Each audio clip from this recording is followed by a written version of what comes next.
Hey nerd, welcome to another installment of Little Lore from Where the Streetlights End, a series where I come to you to tell you a little bit about whatever thing I think is weird this week. Typically doing with something spooky.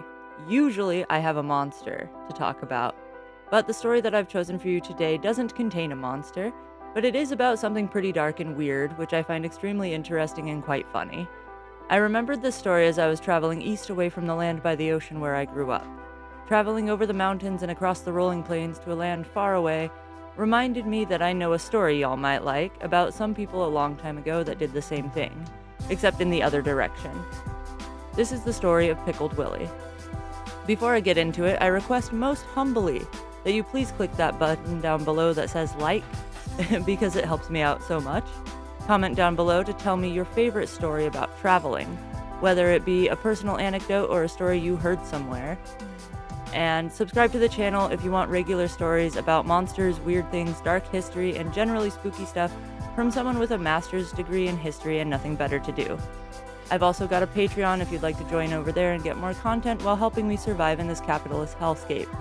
Links will be in the description. Local history is a funny thing. It's almost indistinguishable from folklore. People tend to hold a very strong sense of pride in the places that they're from. It makes those little stories from your hometown extremely important to the community. We like to remember people who make us proud of who we are, tell stories that make us proud of where we come from. This means that local history is a very complicated subject to approach. With stories that people hold so dear, and in fact tie into their personal identities, you don't want to mess them up. You certainly don't want to highlight any of those ugly truths that we find so often in history, which sort of makes us wish we never asked for the details. In this case, however, the ugly bits are no more or less ugly than the others. Today, I'm going to tell you a little story about the people who came to settle in a little town in the Pacific Northwest near what is now Raymond, Washington. This story comes with all the same icky baggage that all stories about colonization come with. But what brought it to my attention, and what made me decide to share it with you guys, is the macabre little twist it has. This story is a little place where morbid meets US history, and therefore it holds a special place in my heart. It's also local history from a town not very far from where I grew up. When we talk about death, one of the first things that comes to mind for a lot of people is funerals, caskets, gravestones. For those of us who have gotten really into the whole process and industry behind burials, we might even go so far as to think about things like decomposition, preservation, and cremation. You know, all of the different things that people like to do with their loved ones' bodies after they've passed on. We've got a lot of different things. Some of them are very weird, actually, if you think about them. I personally think that putting preservatives in them just to lock them in boxes and bury them is super weird. What is it? Embalming. Yes. I kind of get them, like, wanting them to look more alive if you're viewing them at the funeral, right? Like, if you're looking at them, you probably don't want them decaying already and being all stinky, right? But aside from that, I don't see the point in embalming. To each their own, of course, but that's an example of something that's really common, but some people, myself included, find it kind of weird. There's a lot of religion and culture that goes into these decisions as well. And everyone makes them based on their own personal beliefs and needs and all of that, so I'm not gonna shit on anything. The point is, lots of people in Western society like to preserve the bodies of their loved ones, for whatever reason. This is a story about some settlers from 1855 who were truly no different from those who do so today. Or were they? Is this different? You tell me. The people who came to the US from Europe, way back in the day, brought with them all kinds of different beliefs, value systems, and cultural ideas. The US today is seriously a huge hodgepodge of very different types of people, all forced to try to work together to get through the day. It's fascinating if you really think about it. Over here in the western half of the United States, most of the communities that sprung up during colonial expansion were started by small groups or even singular families that made their way across the continent from the eastern areas.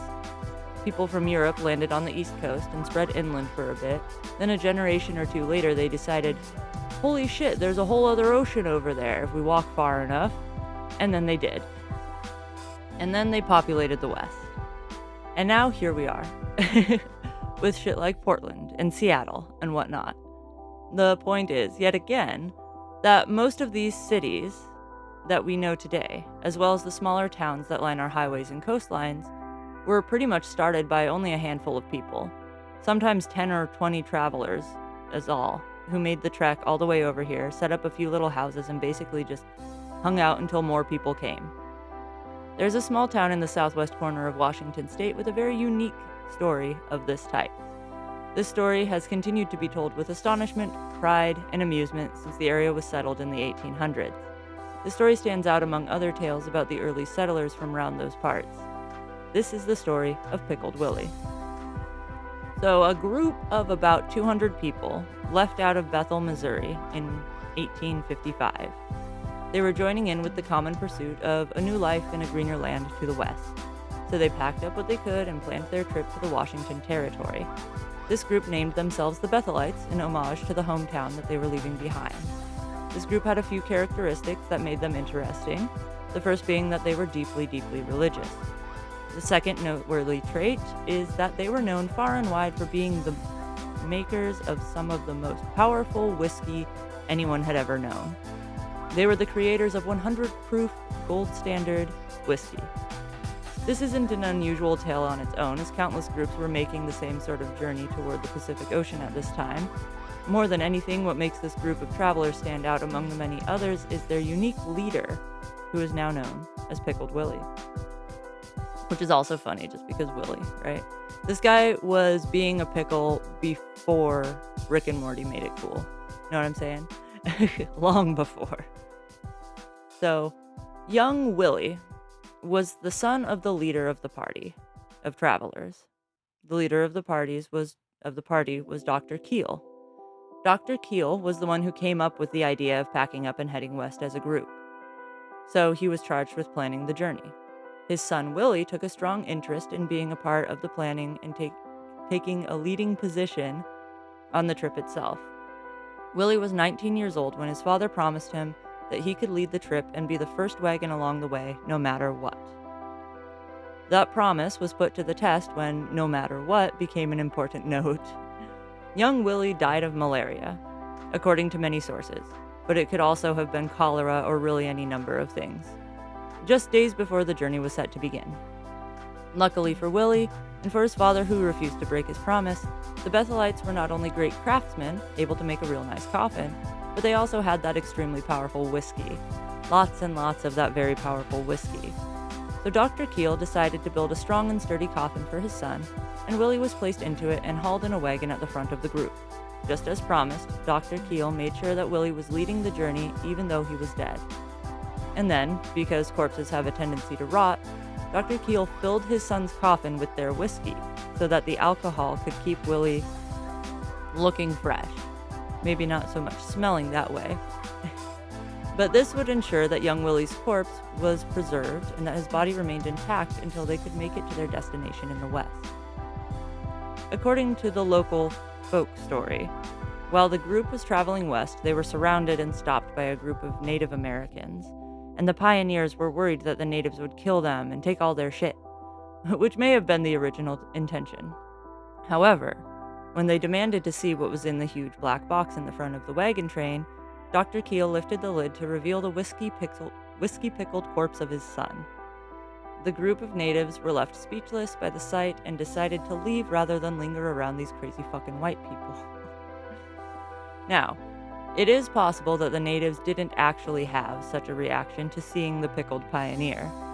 Records suggest that even in those times, when settlers and indigenous people weren't always getting along all that well, to say the least, there tended to be a mutual respect for death and mourning. Many of the more common stories that you will come across regarding Pickled Willie will say that the natives were so disgusted and creeped out by the sight of this dead guy soaked in booze that they simply left the whole group of travelers alone. But the group of Sioux that met them along their way actually led them safely anyway, along a large chunk of the trail toward their destination.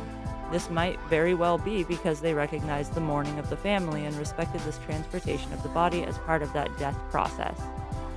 They could also have, in fact, been super weirded out by it and didn't want to stir up any bad blood, because these guys were pretty morbid. There's no real way to know for sure, but while it is funny to say that they saw the pickled body and were like, fuck this, these guys are crazy, it is more likely that they were just cool and wanted to help the Bethelites get out of their territory. 6 months after leaving Missouri in November, the group arrived in Willapa Valley in the Washington Territory. This was precisely where they had intended to end up and where they had planned to build their new home. Unfortunately, they realized the hard way, after a very short time, much like travelers to the Washington coast still learn today, that the area is extremely wet. And it's kind of cold. Yes, it's nice and cool, there's abundant vegetation, fresh running water, and all that good stuff that comes with it, but it also rains a whole lot. Like a lot. And they decided that maybe it would be better for everyone if they turned south and worked their way toward a climate that was a little bit warmer and drier. So they buried young Willie's body in what is now Menlo, Washington, just a few miles off of Highway 101. They left a nice marker there for their brave leader and moved on down to what would become Aurora, Oregon. I went there with my dog Corn a long time ago to check it out. I had these grand schemes of making a video about it long before I made videos, so I took a bunch of pictures and wrote about the story, and then couldn't figure out how to actually make a video, got mad, gave up, posted an article on Medium, and the photos have been long gone for a while now. It is just a little grave marker with a sign near a field across the street from a saloon that was closed that day. It rained on me. It was a moderately alright time. Aside from the way this story has survived, despite being relatively unremarkable as far as pioneer stories go, I think that it's worth talking about on this channel because it highlights not only the way that all cultures, no matter how different, tend to respect death, right? People, even animals, even different species of animals, can come together and get along about death sometimes, right? And everyone has a different way, every culture has a different way of dealing with death. Different mourning rituals, funerary rites, things like that. And I think that it's kind of cute, I suppose, that these guys were super religious. They probably would have had a normal funeral memorial service and buried Willie in the family or local graveyard, right? But they were hell-bent on making it to the West Coast that year. They could have waited another year. But the way that young Willie was obsessed, he was so excited to go. And he was promised that he was going to lead. They figured out a way to keep the body fresh for 6 months, and they made sure to carry it with them all the way across the continent. And when they met that group of Sioux natives, they were polite, right? They didn't, attack them. They didn't steal all their stuff. Scalping, right? A lot of the articles that I read about this were talking about, scalping. And by the way, settlers scalped more natives than natives scalped settlers. By the way, throwing that out there. But yeah, a lot of the folk stories try to make it more exciting, more interesting, more scary about the natives, the scary indigenous people. But really, the cool part about it is that they were like, dead kid, I'll help you. No, get out of my house, right? Anyway, if you have ever pickled a person, comment down below. That's my story for you. I'm sorry it's not a monster. I'm sorry it's not like super dark or spooky or whatever. But the sun is shining. It's actually like 90 something degrees. That's why I'm sitting here all sweated out and sweaty. But it's an interesting story. It's real history. And it's got kind of a weird death vibe to it. I think it's interesting culturally, historically, blah, blah, blah, blah, blah. If you like it, let me know. I can do more like this. Or I could go back to my monsters. I will eventually run out of monsters. No, I won't. There's so many. All right. Subscribe to the channel if you like this or any of the other stuff I do. If you found me and haven't watched my other stuff but are interested in why I keep talking about monsters and dark history, that's because my other videos are more monstery and darky, right? So subscribe to the channel, leave a comment down below, tell me your favorite traveling story. Tell me if you are into, like, what's it called? Oddities? I collect bones. I like to keep the remains of dead things, and I'm sure a lot of my fellow goth kids also do.